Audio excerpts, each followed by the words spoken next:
Também no El País eu li, como vê, eu sou um leitor do El País, eu li uma entrevista do Di Lorenzo, que é o diretor do Die Welt, o jornal alemão, tradicional, extraordinariamente bem escrito, e ele diz que ele é contra a ideologia da internet. Ele acha que os jornais têm que ser cada vez mais qualidade, mais densidade, porque é isso que os fez sobreviver durante tanto tempo. Yo creo que va a subsistir y es probable que subsista en la red y quizás también en papel, ¿no? El problema fundamental es, cuando hablamos del futuro del libro y de los periódicos, son también las redes de distribución. Es decir, yo creo que los libros van a durar porque tienen belleza y son objetos preciados, pero las librerías están desapareciendo aceleradamente en Europa Occidental y en los Estados Unidos. Igual los puntos de venta de periódicos. Si miramos países como la India o Japón, ahí todavía no hay crisis de circulación de los periódicos. Incluso han aumentado de circulación. Sí, incluso Brasil. Y Brasil Brasil ha sufrido la crisis, pero no de tan gran forma como otros países en Europa Occidental.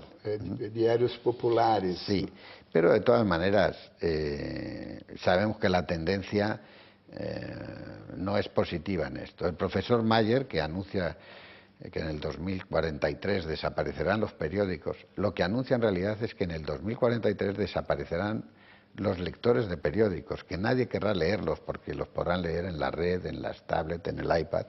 Y entonces, si nadie querrá leerlos ni comprarlos, pues nadie los producirá. La publicidad se va a ir antes. La publicidad ya en la prensa está sufriendo enormes bajas y es un sistema fundamental para financiar los periódicos. Y algo que quería decir antes, cualquiera que sea el devenir de la prensa escrita, los márgenes de producción, tanto en el papel como, por supuesto, en la red, van a bajar muchísimo. Esto va a suponer que va a haber menos dinero para invertir en capital humano, para contratar periodistas, para enviar corresponsales, para enviar calidad. Va a afectar a la calidad de la información. Y hay muchos corresponsales ahora, no sé, en los grandes eventos deportivos o musicales o en las bodas reales. Puede haber 2.000, 3.000 periodistas en ese momento. En Irak o en Afganistán puede haber 20 o 30. Vamos fazer uma pequena pausa e daqui a pouco voltamos com a entrevista de Juan Luis Cebrián, o fundador e atual diretor do El País.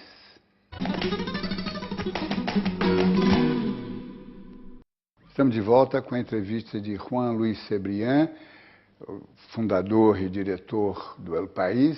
Juan Luis Cebrián, hoje fala-se no futuro. O futuro é a palavra do momento, ninguém pensa no presente, ninguém pensa no passado, a nostalgia evaporou-se completamente.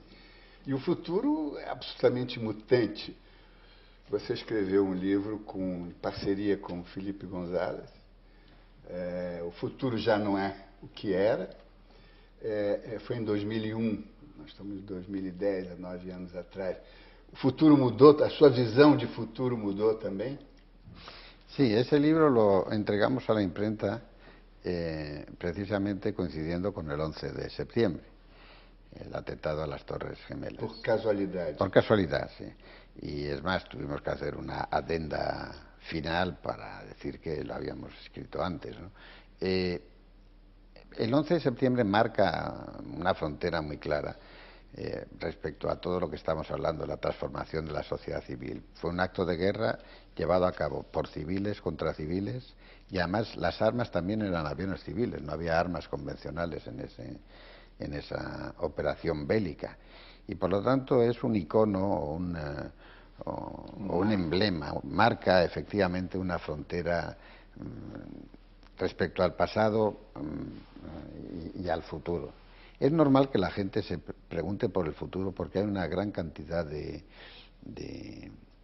interrogantes. Normalmente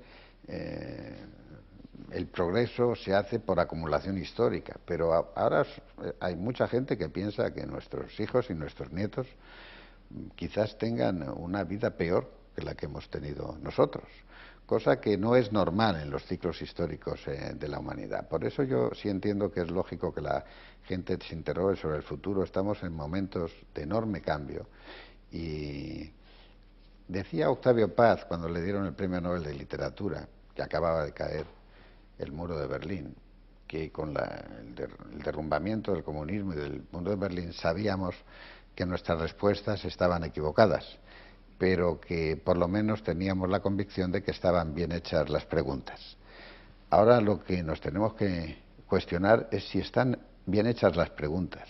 Y yo creo que hay muchas preguntas mal hechas, que las interrogantes son diferentes y a las que nos hacemos y que por eso no encontramos las respuestas.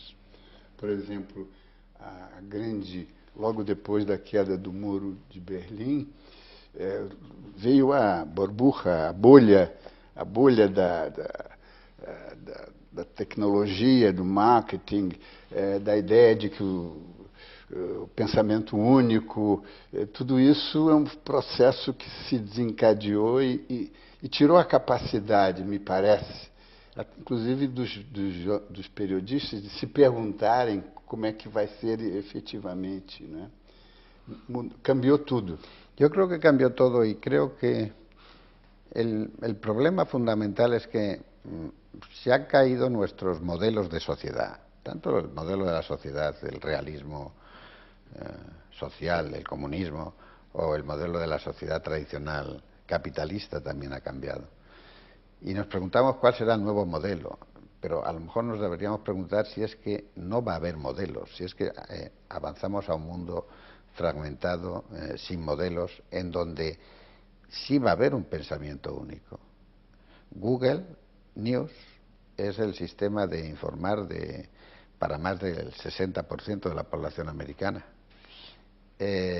Google News es el buscador en donde Europa busca las búsquedas en Europa se hacen en más de un 90% en Google News. Facebook tiene a 500 millones de habitantes en sus servidores, habitantes que están con sus fotos, sus familias, sus amigos, sus gustos personales, sus direcciones. 500 millones de habitantes de Facebook, que es exactamente el doble de la población de los Estados Unidos de Norteamérica. Entonces, las comunidades virtuales están cambiando el sistema de relacionarse de las personas y lo que no tenemos es respuesta para saber cómo organizarlas, o tenemos que aceptar que las organicen directamente las empresas que llevan a cabo estas comunidades virtuales. Tentando ir ao passado, mas ao passado do grupo Prisa, do El País, houve não foi casualidade, mas foi uma sorte em que havia um jornalista de talento, Juan Luis Cebrián, e um empresário idealista, também de muito talento, Jesús Polanco.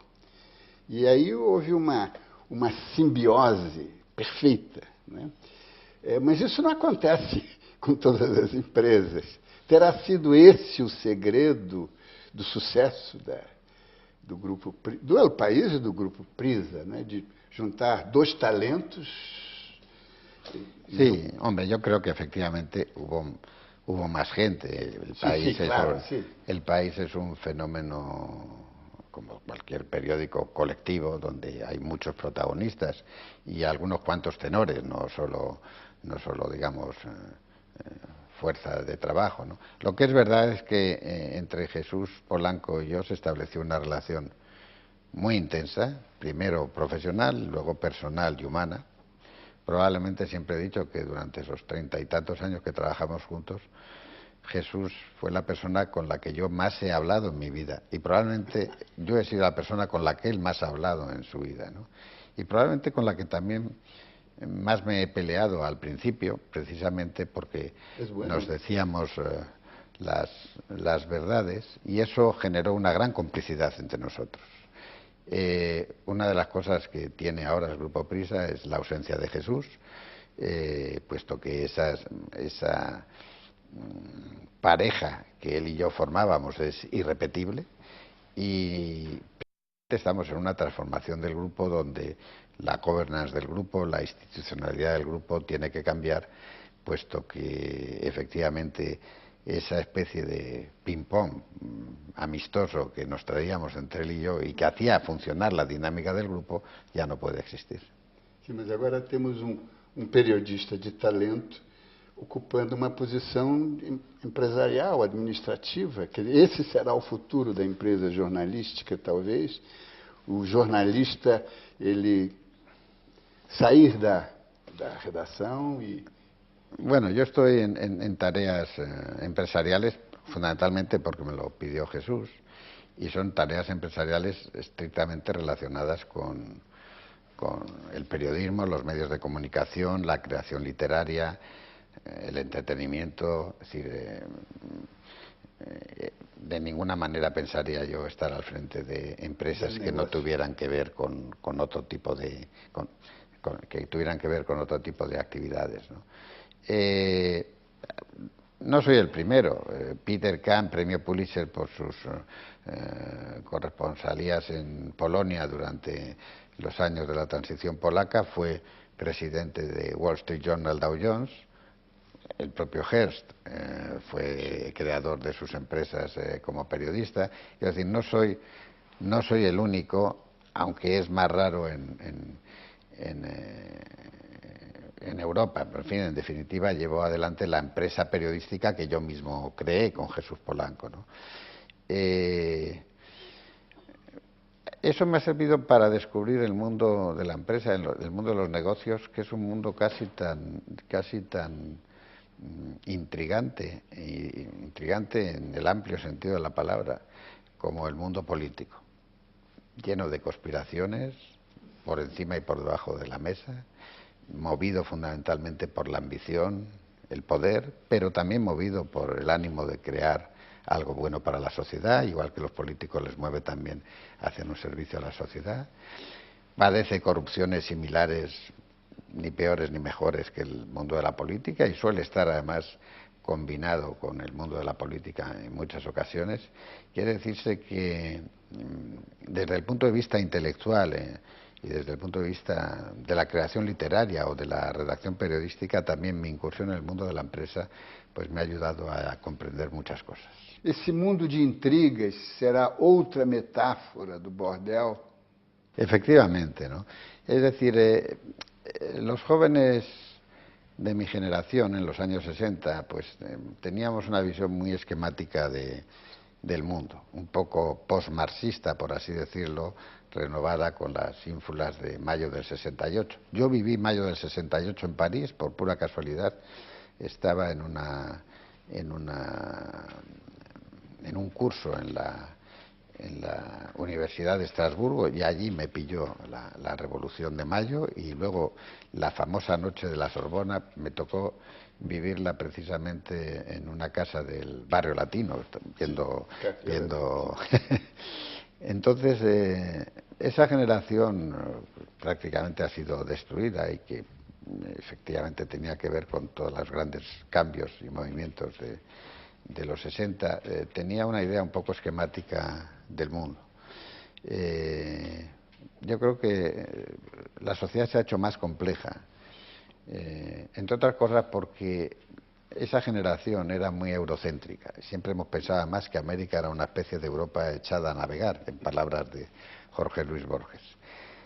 La emergencia de Asia, con toda su potencia, la aparición de construcciones intelectuales y sociales que no tienen que ver con la tradición judeocristiana o con la democracia occidental clásica, es lo que hace este mundo mucho más interesante y mucho más difícil de comprender, de regular y de alguna manera de ordenar en su devenir.